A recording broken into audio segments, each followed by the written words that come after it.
جن چیزوں نے ہمیں اس رسوائی اور ذلت میں مبتلا کیا ہے،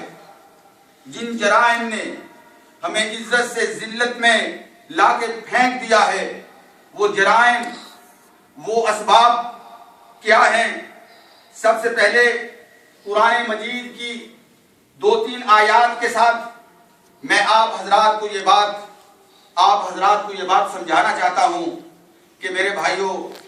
یہ جو کچھ بھی ہمیں نظر آ رہا ہے، یہ سارا کچھ خود ہمارے اپنے عملوں کی شامت ہے، ہماری کمائی کا نتیجہ ہے۔ اللہ رب العزت نے قرآن پاک میں یہ بات ارشاد فرمائی، سورہ الروم 21واں پارہ، ظہر الفساد فی البر والبحر بما کسبت ایدی الناس، کہ اگر آج خشکیوں میں اور سمندروں میں یہ فساد اور بربادی نظر آتی ہے تو یہ کس چیز کا نتیجہ ہے؟ بما کسبت ایدی الناس، یہ لوگوں کے اپنے ہی عملوں کی شامت ہے۔ اور اس لیے اللہ کے پیغمبر صلی اللہ علیہ وسلم ہر خطبے میں اللہ سے پناہ مانگا کرتے تھے،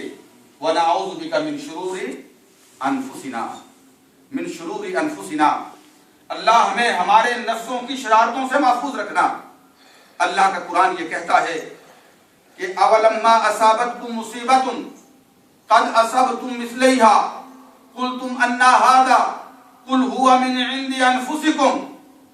کہ جب تمہارے پاس کوئی مصیبت آتی ہے کہتے ہو یہ مصیبت کیوں آئی؟ اللہ فرماتے ہیں کہ یہ خود تمہارے عملوں کا نتیجہ ہے، اور اللہ کی ذات تو بڑی معاف کرنے والی ہے۔ سورہ شورى میں اللہ پاک فرماتے ہیں وما اصابکم من مصیبت فبما کسبت ایدیکم ویعفو عن کثیر، جو بھی مصیبت تمہارے پاس آتی ہے تمہارے اپنے عملوں کی شامت ہوتی ہے، اللہ کی ذات تو پھر بھی بڑی چیزوں سے درگزر فرما دیتے ہیں۔ ہر گناہ کے اوپر،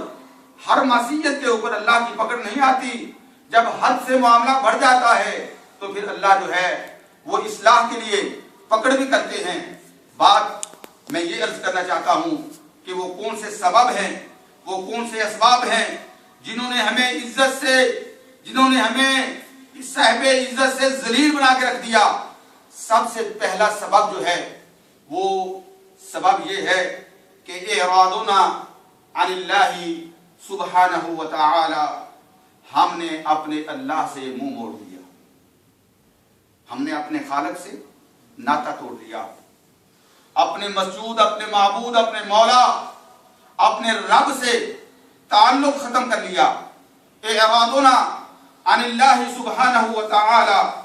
اور اللہ کا قرآن جو میں نے آیات آپ کے سامنے پڑھی تھی، سورہ طٰہٰ کی آیہ نمبر 154 سے لے کر آیہ نمبر یعنی 3-4 آیتیں جو ہیں، اللہ قرآن پاک میں فرماتا ہے وَمَنْ أَعْرَضَ عَنْ ذِكْرِي فَإِنَّ لَهُ مَعِيشَةً ضَنْكًا وَنَحْشُرُهُ يَوْمَ الْقِيَامَةِ أَعْمَىٰ، جو کوئی میرے ذکر سے منہ موڑتا ہے ہم اس کی زندگی کو اس کے لیے تنگ کر کے رکھ دیتے ہیں۔ وَنَحْشُرُهُ يَوْمَ الْقِيَامَةِ أَعْمَىٰ، میرے سے منہ موڑنے والا کل قیامت کے دن اندھا کر کے اٹھایا جائے گا، اور جب وہ اندھا ہو کے اٹھے گا تو اللہ سے پوچھے گا ربی لما حشرتنی اعمیٰ، اللہ اندھا کیوں کر دیا؟ وقد كنت بصیرا، دنیا میں تو میں دیکھا کرتا تھا۔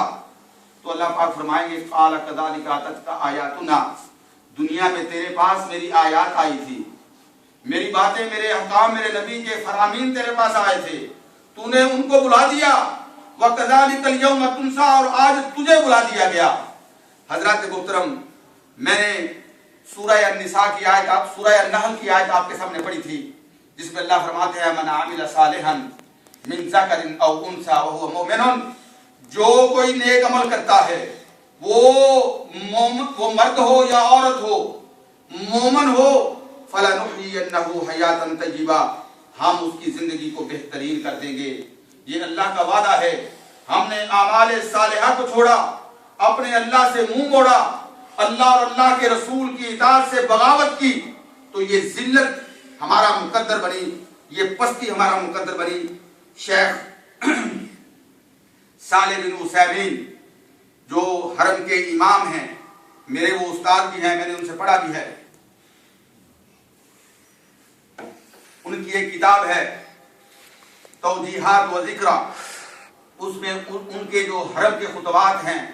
وہ خطبات انہوں نے اس کتاب کے اندر 4 جلدوں میں 4 والیوم پہ ہے، اس میں انہوں نے اکٹھے کیے ہیں۔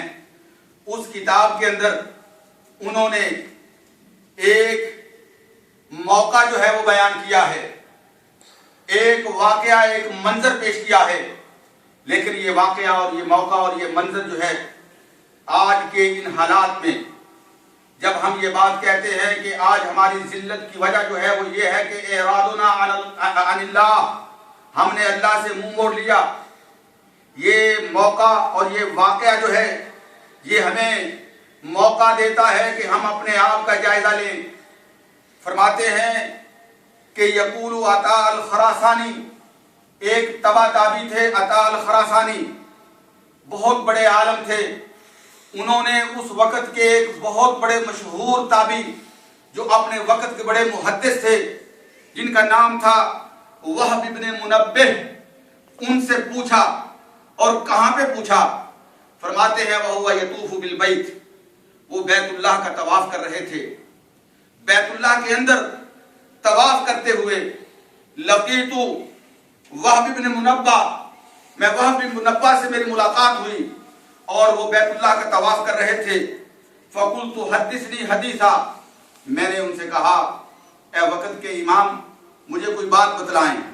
کوئی نصیحت کریں، کوئی اچھی بات مجھے بتلائیں، اور اوجز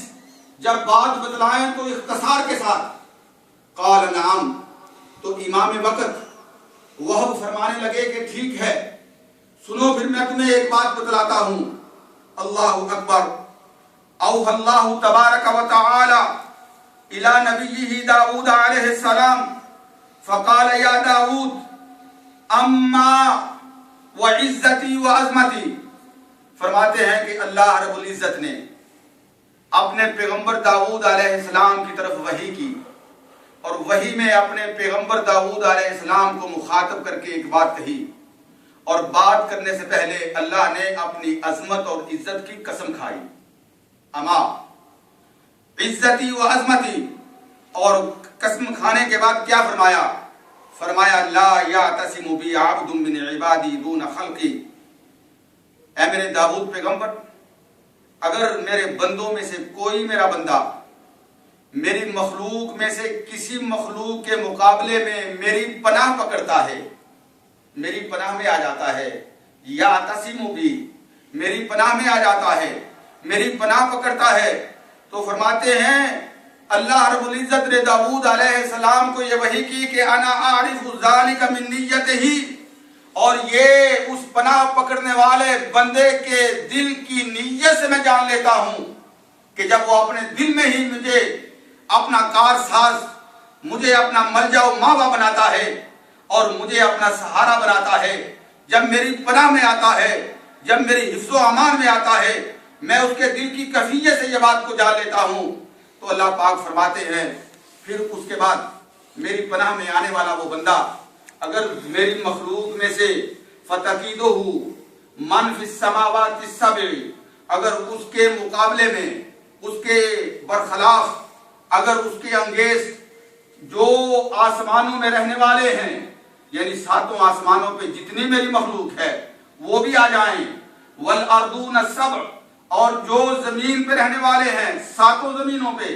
وہ بھی اس کے مقابلے میں آ جائیں، اور اس کے بعد فتقیدہ، اس کے خلاف کوئی سازش کرنا چاہیں، اس کو کوئی نقصان پہنچانا چاہیں اور اس کو کوئی تکلیف دینا چاہیں، اللہ فرماتے ہیں وعزتی وعظمتی، مجھے میری عزت اور عظمت کی قسم ہے، اجعل لہ من بینہن مخرجا، کہ میں اپنے اس بندے کے لیے جو میری پناہ میں آتا ہے زمینوں آسمان پہ بسنے والی تمام مخلوقات کے مقابلے میں نکلنے کا کوئی نہ کوئی راستہ پیدا کر دیتا ہوں، کوئی نہ کوئی راستہ پیدا کر دیتا ہوں، وے آف آؤٹ، کوئی اس کو تکلیف نہیں دے سکتا۔ اور پھر اللہ فرماتے ہیں اما وعزتی وعظمتی، میری عزت و عظمت کی قسم، لا یعتصم عبد من عبادی بمخلوق من دونی، اگر میرے بندوں میں سے کوئی بندہ مجھے چھوڑ کے میری کسی مخلوق کی پناہ میں آنے کی کوشش کرتا ہے، میری کسی مخلوق کا سہارا تلاش کرنے کی کوشش کرتا ہے، اللہ رب العزت فرماتے ہیں مجھے میری عزت اور عظمت کی قسم ہے میں اس کے دل کے خیال اور نیت سے یہ بات کو جان لیتا ہوں. فرماتے ہیں الا قطعت اسباب السماء من ید، میں آسمان کے سارے اسباب کو کاٹ دیتا ہوں، آسمان پہ کوئی سہارا اس کے لیے باقی نہیں رہتا. واسخط الارض من تحت قدمه، اور میں اس کی ایک قدموں کے نیچے سے زمین کو کھینچ لیتا ہوں. ثم لا ابالی بأي اودیۃ ہلاکا، اور پھر اس کے بعد مجھے کوئی پرواہ نہیں ہوتی جو میری ذات کو چھوڑ کر کسی اور کی پناہ میں جاتا ہے. مجھے اس بات کی کوئی پرواہ نہیں ہوتی کہ دنیا کی کس وادی کے اندر، دنیا کی کس تنہائی کے اندر، دنیا کے کس کنارے کے اوپر، دنیا کے کس مقام کے اندر اس کی تباہی و بربادی ہوتی ہے. لا ابالی، مجھے اس بات کی کوئی پرواہ نہیں ہوتی.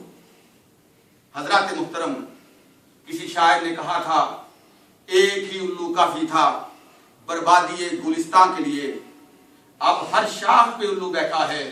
انجام گلستان کیا ہوگا. آئیے ہم نے اپنا جائزہ لینا ہے. آج ہمارا اللہ کے ساتھ کیسا تعلق ہے؟ ہم کیسے اللہ کے ماننے والے ہیں؟ ہم اللہ کی توحید پہ کیسے چلنے والے ہیں؟ وہ کسی نے کہا تھا اس دل کے ٹکڑے ہزار ہوئے، کوئی یہاں گرا کوئی وہاں گرا، اگر کائنات میں ہمیں نظر نہیں آتا تو اللہ نظر نہیں آتا. اللہ کی ذات کے علاوہ کائنات کی ہر چیز کا سہارا ڈھونڈنے کی ہم کوشش کرتے ہیں. اگر آج ہمیں امید نہیں ہے، اگر آج ہماری جھولی نہیں بھرتی تو اللہ کی رحمت سے جھولی نہیں بھرتی. اگر ہمیں امید نہیں پیدا ہوتی تو اللہ کی ذات سے امید نہیں پیدا ہوتی. وگرنہ آج امت مسلمہ کی جو حالت زار ہے، جو آج ہماری حالت زار ہے، وہ آپ کے سامنے ہے کہ آج امت مسلمہ جس شرک کے اندر مبتلا ہے، جس شرکیہ افعال کے اندر مبتلا ہے، اور جس طریقے سے اللہ کی یہ مساجد آج برباد ہیں اور یہ آستانے اور قبریں جس طرح آباد ہیں. اللہ کے پیغمبر صلی اللہ علیہ وسلم نے تو یہ بات ارشاد فرمائی تھی کہ میری امت کے لوگوں، میں 3 مقامات کے علاوہ عبادت کی غرض سے تمہیں اجازت نہیں دیتا کہ کہیں سفر کر کے جاؤ. ایک اللہ کا گھر ہے، دوسری میری مسجد ہے، اور تیسرا بیت المقدس ہے. آج ہم لوگ دیکھیں کہ لوگ لمبے سفر کر کے کس کس بستی تک نہیں پہنچتے، اور کس کس قبر تک نہیں جاتے، اور کس کس مزار تک نہیں جاتے، اور جو وہاں نہیں پہنچ سکتا وہ یہاں سے وہاں بھیج رہا ہے. آج ہم مسلمان، میں بات کو لمبا نہیں کرنا چاہتا، اس کو زیادہ وسیع نہیں کرنا چاہتا،